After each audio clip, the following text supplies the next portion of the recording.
देख रहे हैं नेटवर्क 33 राजकुमार के साथ। दोस्तों, अगर आज की कहानी में आगे बढ़ने से पहले अगर आपने इस कहानी का पहला भाग नहीं देखा है तो देख लें, लिंक नीचे डिस्क्रिप्शन बॉक्स में दिया गया है। तो चलिए बढ़ते हैं इस कहानी के दूसरे भाग की ओर। उस वक्त मैं पागलों की तरह उस सुरंग में अपने दोस्त को आवाज दिए जा रहा था, मगर मुझे जल्द ही एहसास हो गया कि अब बहुत देर हो गई है। शायद मेरा दोस्त कभी वापस नहीं लौटेगा। मैं वहां से डरा सहमा वापस ही लौट रहा था कि उस संदूक पर मेरी नजर पड़ गई, जो अभी भी वहीं पड़ा हुआ था। पता नहीं क्यों मुझे उस संदूक को देखकर ऐसा लगा कि मुझे वो संदूक अपने साथ ले जाना चाहिए। लिहाजा मैं उस संदूक को अपने साथ ले जाने की कोशिश करने लगा, मगर वो संदूक इतना भारी भरकम था कि मैं बड़ी मुश्किल से ही उसे थोड़ा सा हिला पाया था। तभी मुझे किसी के कदमों की आहट सुनाई दी, जो कि मेरे पीछे से आ रही थी। और जब मैंने अपने पीछे पलटकर देखा तो पाया कि कुंती दादी आ रही है।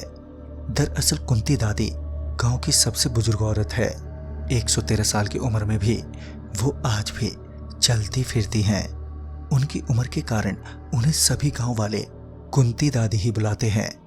मैं उन्हें देखते ही बोल पड़ा, अरे कुंती दादी, आप तुम यहाँ इस वक्त? मगर उस वक्त दादी ने ना तो मेरी ओर ध्यान दिया और ना ही मेरी बातों पर।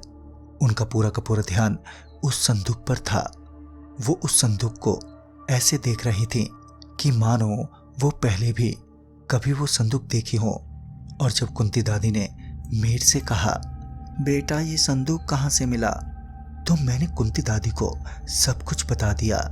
मेरी बातें सुनने के बाद दादी ने कहा, मुझे पता था इस सुरंग में कुछ तो खास बात है, मगर मैं कभी भी ये बात साबित नहीं कर पाई। ये सुनने के बाद मैं बोल पड़ा, कौन सी खास बात दादी? फिर कुंती दादी ने आगे बताते हुए कहा, ये तब की बात है जब मैं इस गांव में पहली बार आई थी। शादी के कुछ ही महीने हुए थे। मैं और मेरी जैसी और भी लड़कियां यहाँ आया करती थीं।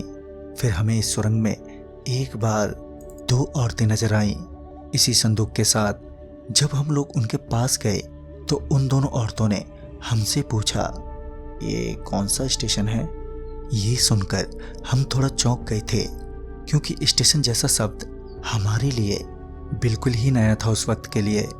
जब हमने उन्हें कोई जवाब नहीं दिया तो वो दोनों औरतें वहीं बैठ गईं। कुछ देर बाद भी हम लोग वापस आने ही वाले थे कि हमने देखा कि वो औरतें किसी तरह की लंबी सी गाड़ी में चढ़ी जा रही थी। वो अजीब सी लंबी गाड़ी को देखकर हम लोग अपने आप को रोक नहीं पाए और हम भी उस गाड़ी में चढ़ने के लिए एकदम से दौड़े, मगर मैं नहीं चढ़ी। कुछ देर में वो गाड़ी वहां से एकदम से गायब हो गई। उस गाड़ी के साथ साथ कई बच्चे भी गायब हो गए, जो फिर कभी भी नजर नहीं आए। मगर मुझे ऐसा लगता था कि वो लोग कभी ना कभी वापस आएंगे। ये सब सुनने के बाद मुझे ऐसा लगा कि मेरा दोस्त भी कभी वापस नहीं आ पाएगा। तभी कुंती दादी ने मेरे से कहा, इस बक्से को खोलो। उस बक्से पर बहुत बड़ा सा ताला लटका हुआ था। मैंने अभी उस बड़े से ताले को तोड़ने के लिए पत्थर उठाया ही था कि उस संदूक से चीखने चिल्लाने की आवाजें आने लगी, जिस वजह से मैं अब थोड़ा डर सा गया और अब मेरी हिम्मत नहीं हो पा रही थी कि उस ताले को मैं तोड़ दूं। पता नहीं उसमें से क्या निकल जाता। मगर जब कुंती दादी ने कहा, क्या सोच रहे हो, चलो तोड़ दो ताला, तो मैंने बिना ज़्यादा सोचे ताला तोड़ना शुरू कर दिया। और कुछ देर के मशक्कत के बाद आखिरकार वो ताला टूटा। ताले के टूटते ही कुंती दादी ने मुझे वहां से दूर हटने को कहा। मैं चुपचाप उस संदूक से दूर जाकर खड़ा हो गया।